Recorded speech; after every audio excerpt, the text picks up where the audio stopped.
I don't even know why I need headphones. I'm not listening to anything.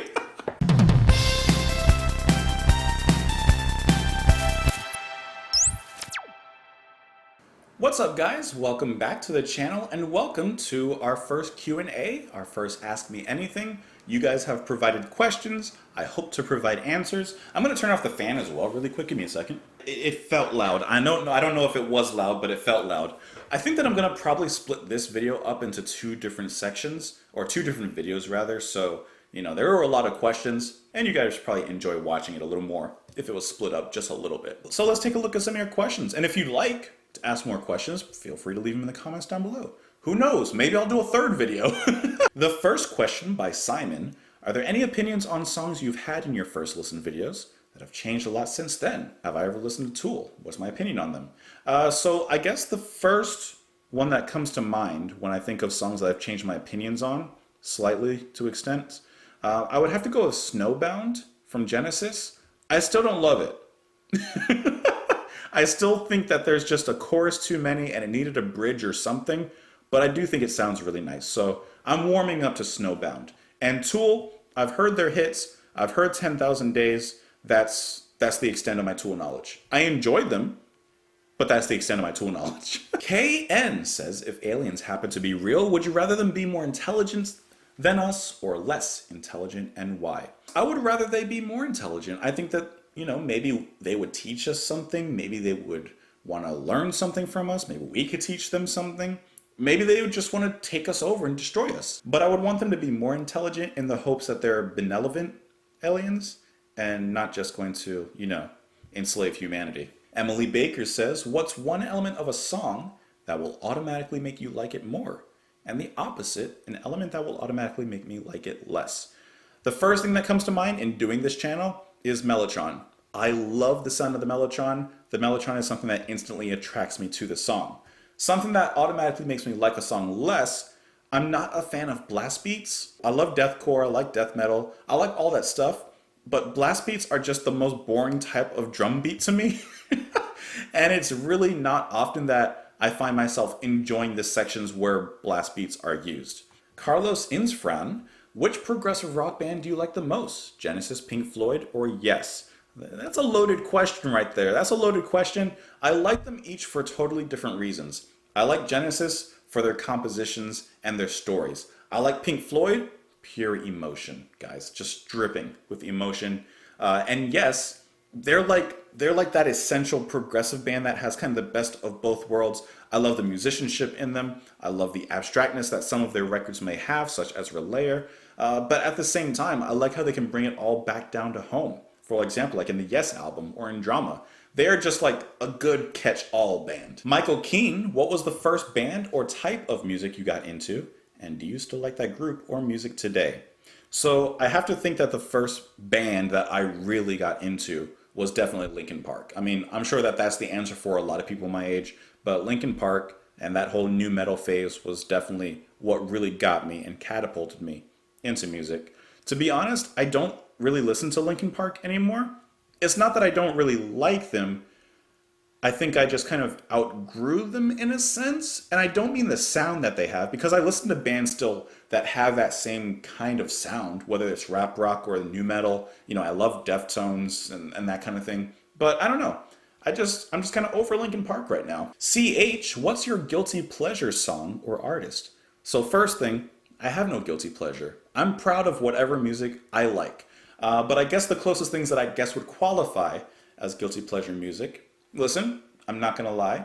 I like a little of modern day rap every once in a while, and I do mean like trap rap every once in a while. I like Bad and Bougie. I can't help it. I know. I still listen to some deathcore every once in a while. I just cannot resist those breakdowns. So I like that a little bit. And you know what? 90s pop, I'm with it. A little NSYNC, a little classic Britney Spears, bring it on. Material Girl, Madonna? Yes, please. Civil Ian says, what's your opinion on Jean-Luc Ponty? Have you heard anything from the live album? I don't really have an opinion on him because I've only heard one song with him or from him, and I haven't heard the live album, so I don't know. Neil Hinks: what album and band or artist has made the biggest impression on you? Well, in relation to the channel itself, I would I would probably have to give it to Yes.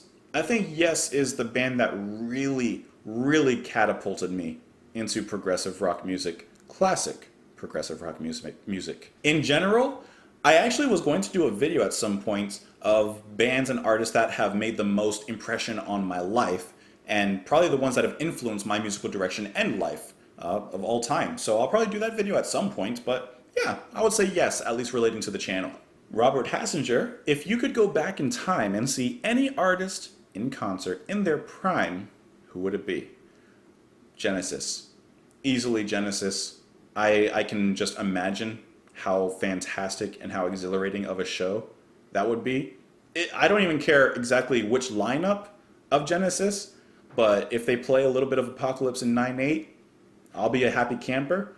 If they were to play like Fountain of Samalysis, oh, now I'm really happy camper. But I guess I'll have to wait to go to Steve Hackett's show to see something like that. Maze Brook asked, from all the videos you made, which song surprised you the most from what you expected to hear? Well, I'm sure you can definitely tell from my reaction in the video, but I gotta go with ELP, The Barbarian. I had no idea that that's what they were capable of, but listen, from the moment that The Barbarian smacked me in the face with its axe, I was in love. Star Wars Tragedy. Okay, how have you not listened to Marillion yet? I have listened to a little bit Marillion. I haven't jumped fully into them. No reason not to, I'm just trying not to spread myself completely and too thin. GB Crown says, can you elaborate on your musical background, instruments played, musical exposure, growing up? Did I say exposure? I have never ever formally learned music. I don't know notes, I don't know scales, I don't know any of that. Growing up, I was never interested in music, but I was always around music. And I always say this, my mom, R&B and soul, my dad, jazz, my brother, rap and hip hop, my best friend, rock. And so I just kind of took all of that in and I kind of made my own. Instruments played, I played a little piano when I was like, I don't know, what's middle school age? 12? I don't know. I primarily consider myself a drummer, but a very average drummer. I honestly play drums for fun. I don't really play to make myself better. I don't play to like practice specific things too much. I practice like certain things, but honestly, I just drum because I enjoy the act of drumming. And then I'm also a hand panist. I play a hand pan, which is huge and it's over there. Those are primarily what my instruments are, drums and hand pan. Marad says, there are still so many obscure but brilliant songs to be heard. It is difficult to decide. Have you ever thought of having a poll once a week with people's favorite obscure songs to let people vote on it? I have thought about it. But I almost prefer just to kind of go through the comments and just kind of pick ones out that kind of catch my eye and, you know, sound interesting. But I'm not opposed to a poll. Paid Murdro HP, and I'm sorry if I mispronounced that, asked, do you ever think, that's it? I'm going to have to ban this one from the comment section. Or even, why and how are they so polite towards each other? Well, one thing I have to say about this specific community here is that you guys are, I mean, the best community to have on a YouTube channel. You educate me. If I mess something up, you usually tell me in a gentle way. You guys talk to each other, and it's just like, it feels warm in the comment sections. I don't mean like hot, like a bad one, like you're gonna get burned. I mean like it feels warm and welcoming and friendly, and that's the type of atmosphere that I want to have in the comments. That's the kind of atmosphere that I want to have and evoke in the channel.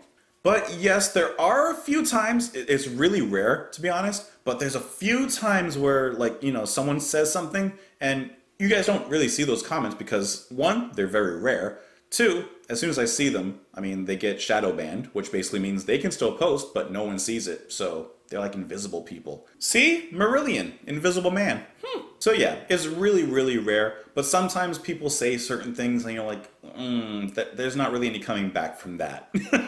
Mark Filla, what happened to your reaction partner, MP? Well, you know what? Nothing, really. We haven't like split up or anything like that. I actually just talked to him like a few days ago. He's just very busy with the kid, with his business, you know, life. It's adult life. It kind of separates things. But we always try to like make plans to kind of come back together and at least do like a video here and there. It's just, you know, adulting. Adulting, guys. Mod Mary, when will you take away the snowman decorations and maybe do a Valentine's tribute next month? Make it themes for each holiday. I have thought of doing themes for each holiday. And you know what? The snowman, not gonna lie, he's in the trash. But little Pengu over here, is always here. Ricketick65, which is really fun to say.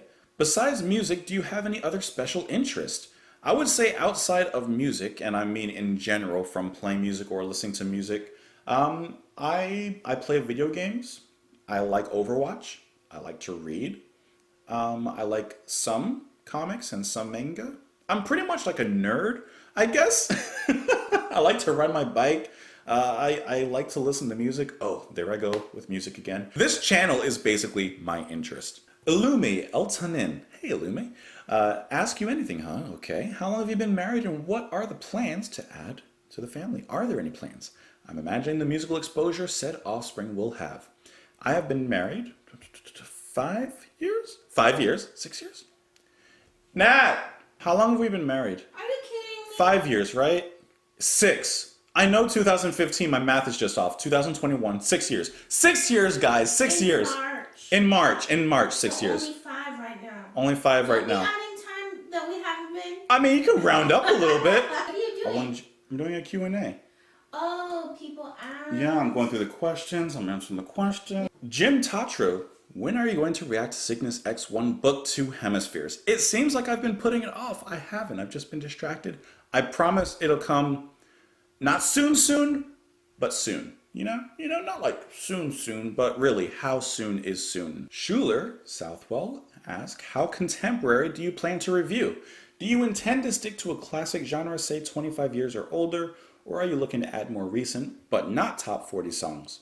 Whatever that means in this streaming era, because he sees that I like Massive Attack and Thievery Corporation. I'm always open for really anything. I'm going to be honest, the channel is mostly focused on older classic kind of stuff, because on my own time I kind of listen to like more modern stuff, so that way I still get to list and to explore music, but on the other hand I save some for the channel. I'm definitely not opposed to bringing in more modern music. I did Shamika from Fiona Apple recently, so you know, I'm not opposed to bringing in more stuff like that. Gabriel Moreira, hi JP, would you like to listen to Hipper Candombe by La Máquina de Hacer Pájaros, please? I hope that I didn't say anything bad in Spanish.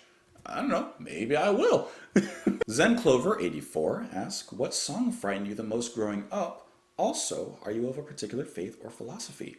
Well, I hear Freya is pretty cool, but talking about the song that frightened me the most growing up, I would have to think, this is a weird one, but the ending of Mercy Me from Marvin Gaye just scared me. I don't know what it is, but it's something about that song and that tone that just frightens me to my core. Also, I can tell you another one. Gimme Some More by Busta Rhymes, okay? It uses the Psycho sample in that song. Let me play just a tiny bit of it. Yeah, as a shorty playing in the front yard of the crib, fell down. Okay, listen, he uses the Psycho sample in this song, and then the visuals, if you watch the music video, I was a very frightened kid growing up, so the visuals in that, with the music, just scared me. Let's do a few more questions and then we'll end part 1 and I'll do a part 2 video for you. Chewbacca Booberry says, have you watched the documentary Prog Rock Britannia, an observation in 3 movements? Haven't even heard of it. Michael Benz, are you an English literature major? Your lyric analysis makes me think so. I'm not, but my 12th or 11th grade poetry and literature class really struck home with me. That was my favorite class of all time. So yes, looking into literature and poetry and stories with such in-depth analysis gave me a love for written things. So that's probably why I look into lyrics so much, because there's just so much you can get from writing, and that class really struck gold with me. Hakan Berglund, you heard of Saga or April Wine, 2 great Canadian bands. I've heard of Saga, I've done 1 song from them, On the Loose. I have not heard of April Wine. I'm more of a May whiskey kind of guy. Matt Lathram, will you give Marillion the Genesis treatment? Would love it if you do. Always a chance. There's never an impossibility on JustJP. And finally, we'll end with one more question. Knopfler's God, is Mike Oldfield now one of your favorite guitar players? Would I consider Mike Oldfield one of my favorite guitar players? Yes.